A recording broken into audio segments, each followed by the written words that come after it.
ይህ የምጽአቱ አዋጅ ነጋሪ አገልግሎት ወቅታዊና ዕለታዊ ወጎችን በማቅረብ ትንታኔ የምንሰጥበት የተለያዩ እንግዶችንም በመጋበዝ የምናቀርብበት መድረክ ነው። አዘጋጅ ይልቃል አስራት።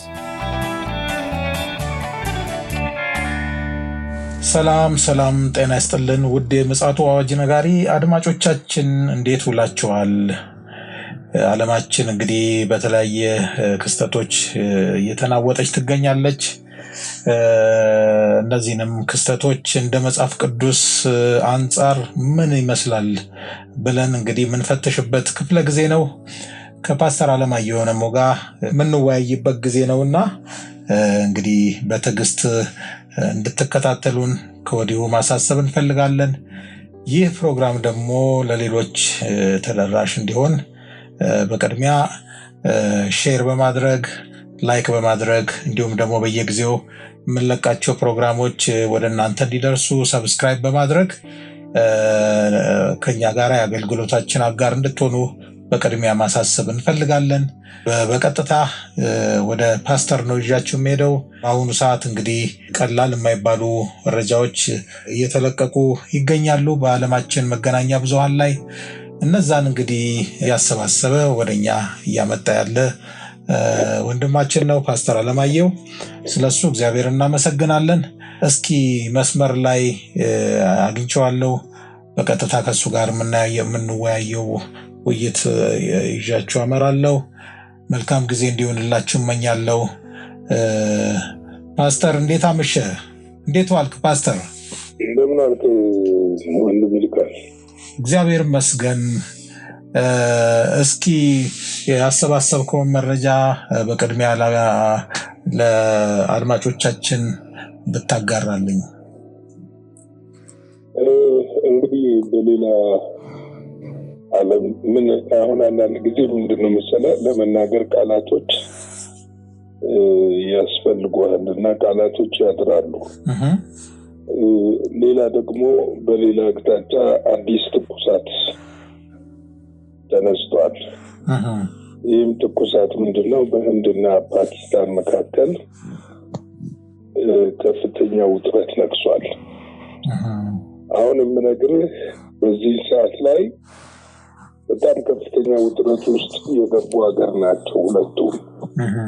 ምክንያት የሆነው ምንድነው? 26 ሰላማዊ ሰዎች በካሽሚር በምትገኝ አንዲት ወረዳ ላይ ቱሪስቶች የሚያዘወትሩበት ቦታ ላይ ተገለዋል። የውጭ ዜጎች ናቸው ይመስለኛል። ድብልቅ ነው እና ተገለዋል። ወረዳዋ የቱሪስት መናኸሪያ ነች። እንግዲህ ይሄ በሆነ ካሽሚር ውስጥ ነው የሆነው። የሞቱት ህንዶች እንደሆኑ ህንዶችና ሌሎችም እንደሆኑ ታውቋል።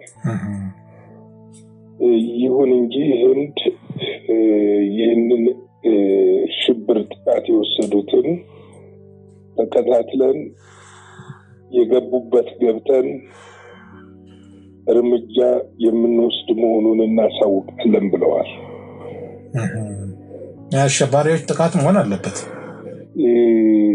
ይሆናል እንግዲህ እርምጃ የምንወስድ መሆኑን እናሳውቃለን ብለዋል። ግን እነሱንም ያቀፉትን ብለዋል። እነሱን ያቀፉትን እንግዲህ ፓኪስታንን ማለታቸው ነው። እርምጃ እንደሚወስዱ የጀርባ አጥንታቸውን እንሰብራለን ያሉት። እንግዲህ ይሄ ቀደም ሲልም ለአመታት እንግዲህ በዚህ ግዛት ህንድና ፓኪስታን ጭድና እሳት ሆነው በጣም በከፍተኛ ሁኔታ አካባቢው ውጥረት እንደሚያነግሱ ይታወቃል። እና አሁን ዳግም እንደገና ተቀስቅሷል እያልከን ነው? እንግዲህ በ2001 እና በ2011 ይመስለኛል ባለሳሳት ዓመተ ምህረቱን በ2001 ከፍተኛ ውጊያ እንዳደረጉ ይታወቃል ሁለቱ ሀገሮች። ሁለቱ ሀገሮች ደግሞ የኒኩለር ታጣቂዎች ናቸው። ሁልጊዜም ደግሞ ጠባቸው በዚህ በካሽሚር ግዛት በኩል ነው። እንግዲህ ባይገርም ግን ህንድና ፓኪስታን አንድ ሀገር ነበሩ ማለት ነው። እንግዲህ የቅኝ ግዛት ውጤት እንግሊዝ ስትወጣ ሁለት ሀገር አድርጋቸው ነው የወጣችው። ልክ ነው። ሙስሊሞቹን ወደ ፓኪስታን እንዲሆኑ አድርጋ ሌላውን ደግሞ ወደ ህንድ እንዲሆኑ አድርጋ አንዱን ግዛት አንድ ሀገር የነበሩትን ሁለት ከፍላው ነው የወጣችው። የዛም ትሩፋት አለው። የቅኝ ግዛት ትሩፋት እንግዲህ ይሄ ነው አንዱ የቅኝ ግዛት ትሩፋት። አፍሪካም ውስጥ ነገሮች እንዳይበርዱ የሚያደርጉት እነዚህ የቅኝ ግዛት ትሩፋቶች ናቸው። ግን ምንድነው አሁን በዚህ ምክንያት ጠቅላይ ሚኒስትሩ ኢንዲራ ሞዲ ማለት ነው እንደተናገሩት በጣም በቁጣ በእልህ በሂንዱና በእንግሊዝኛ ቋንቋ እየቀላቀሉ ነው የተናገሩት። የየብስ ድንበሮች ተዘግተዋል፣ የባህር በር ተዘግቷል፣ የአየሩንም ዘግተውታል። ይሄ ማለት ምን ማለት ነው? እንግዲህ ለከፍተኛ ጦርነት ዝግጅት ማለት ነው። ከፍተኛ ውጥረት ላይ ናቸው ማለት ነው። ከፍተኛ ውጥረት ላይ ናቸው። ይሄ ብቻ አይደለም።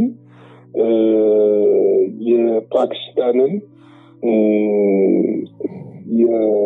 የዲፕሎማት አንዱን አባረዋል እና ያባረሩት ውጭ የፓኪስታን ውጭ እንዲወጡ ሚኒስትር ጠርተው ካነጋገሩ በኋላ ከሀገር እንዲወጡ አድርገዋል። እንደዚሁም ደግሞ የራሳቸውን ወታደራዊ አታሼ ከፓኪስታን ወደ አገሩ እንዲመለስ ወስነዋል። እንግዲህ ይሄ አምባሳደር የማባረር እና እንትን ማለት ብቻ ሳይሆን በቀጠናው ላይ ጥቃት የተፈጸመበት አካባቢ ከፍተኛ ወታደር ቁጥር ያለው ወታደር እንዲሰፍር ተደርጓል። ይሄ ብቻ አይደለም። እንግዲህ እነዚህ ሁለቱ ሀገሮች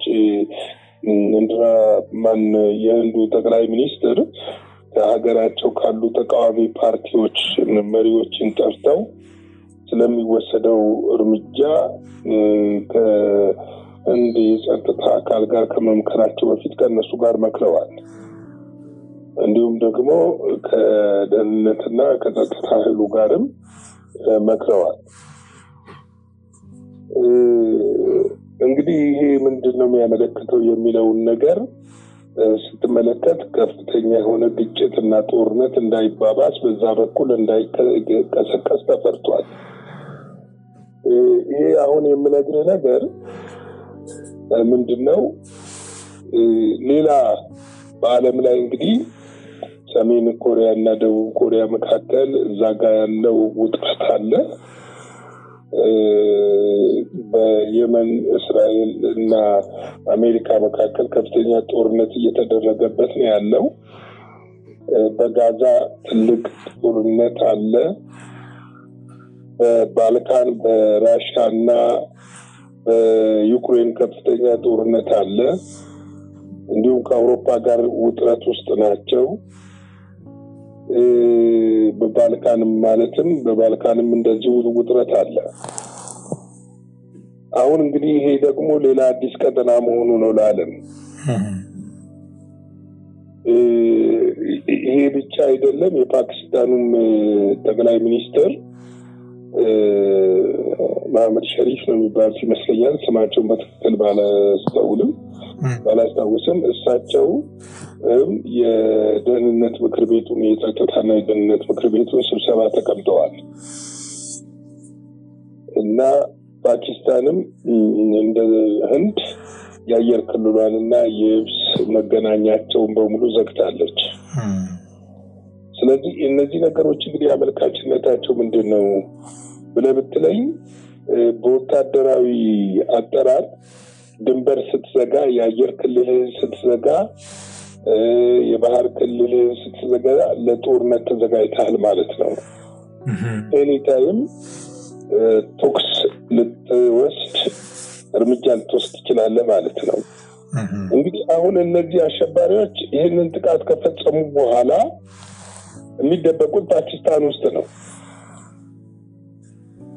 እና ፓኪስታን ውስጥ ሄደ ደግሞ የምትመታ ከሆነ የፓኪስታን መንግስት ደግሞ ምላሽ ይሰጣል።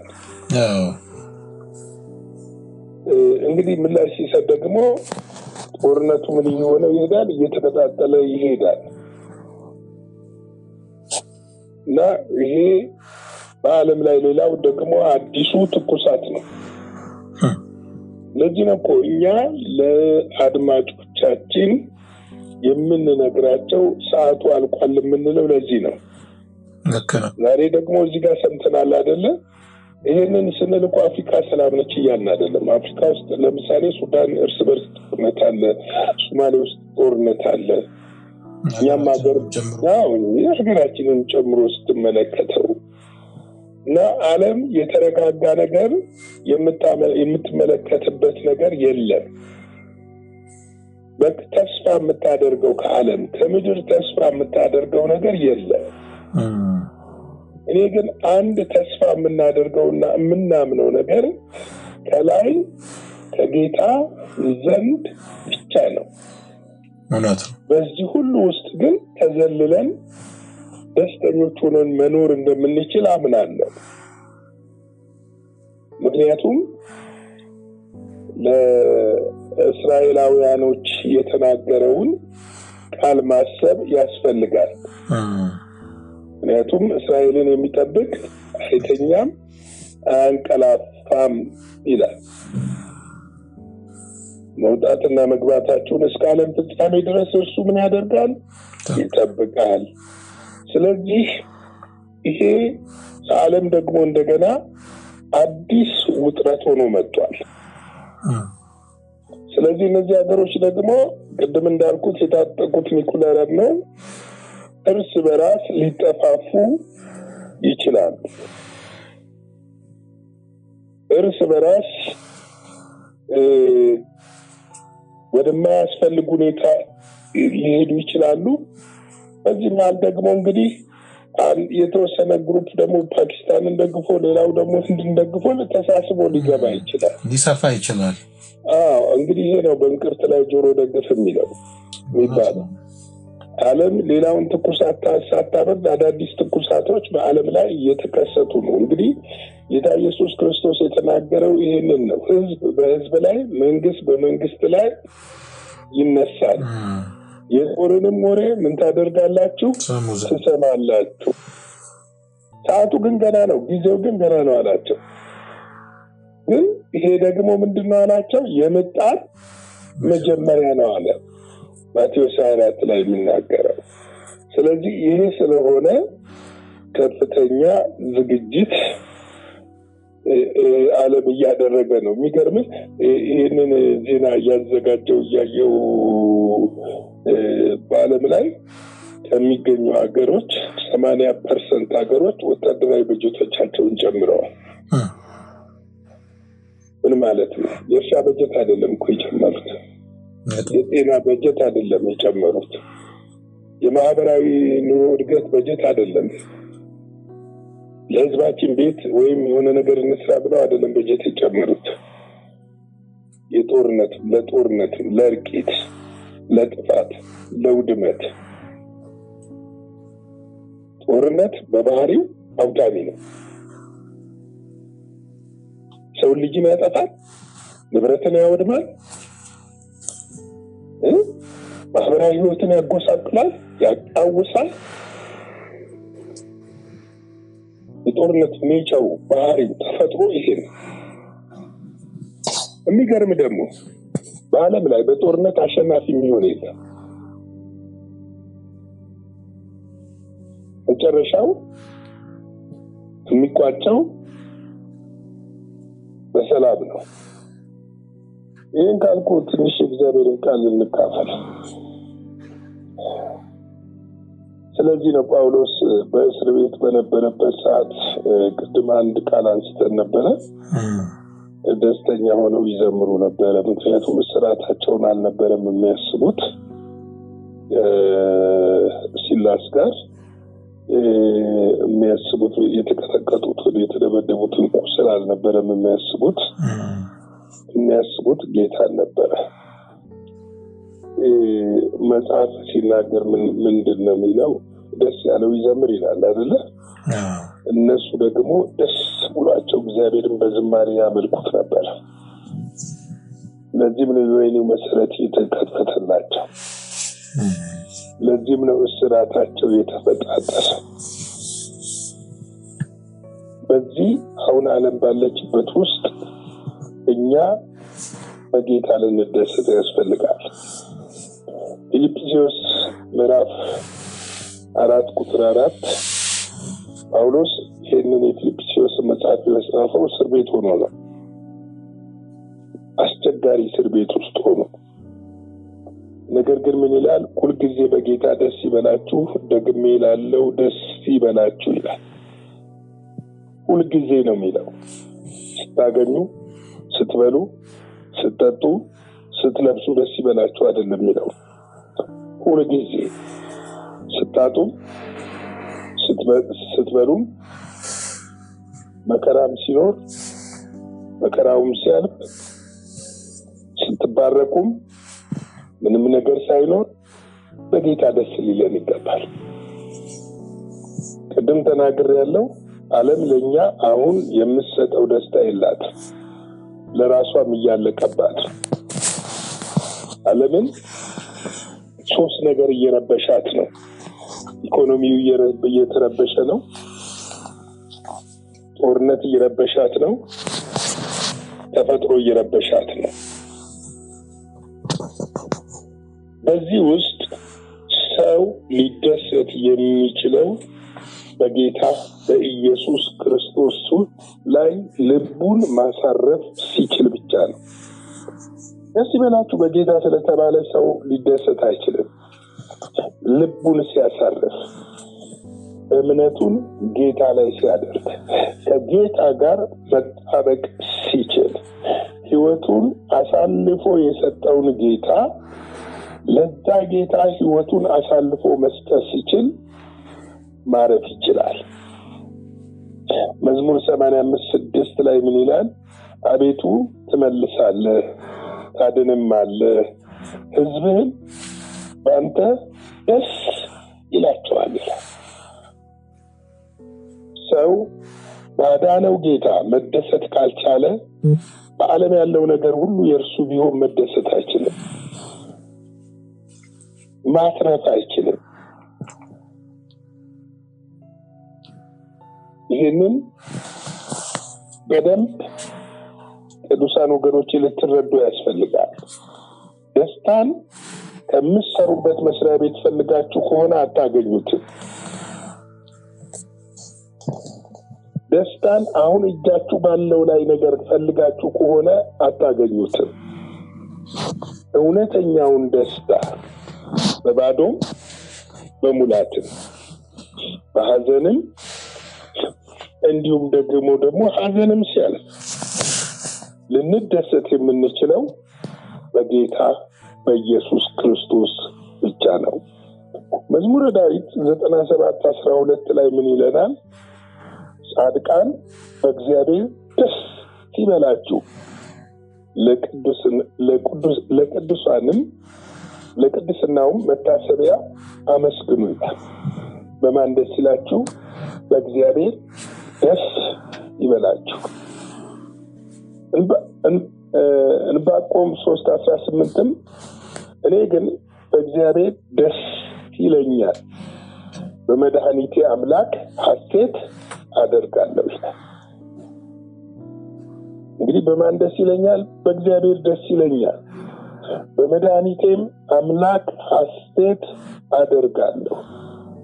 የኛ ደስታ ያለው የጠራን ጌታ ውስጥ። ጌታ በምድር ደስታ እንደሌለ ያውቃል። ለዚህ ነው ነፍሱን አሳልፎ ሰጥቶ እኛን የጠራን የዘላለም ደስታ ውስጥ እንድንገባ ነው። የዘላለም እረፍት ውስጥ እንድንገባ ነው። እኛን ጠርቶ ልጆቹ አድርጎ በደሙ አጥቦ በቁስሉ ፈውሶ መርገማችንን በእንጨት ላይ ወስዶ ልጆቹ ያደረገን እርሱ ወዳዘጋጀው የዘላለም ደስታ እንድንገባ ነው። ይህን ደስታ ደግሞ አሁን ነው መጀመሪያ ያለብን። በሱ ላይ ልባችን ሊያስት ይገባል።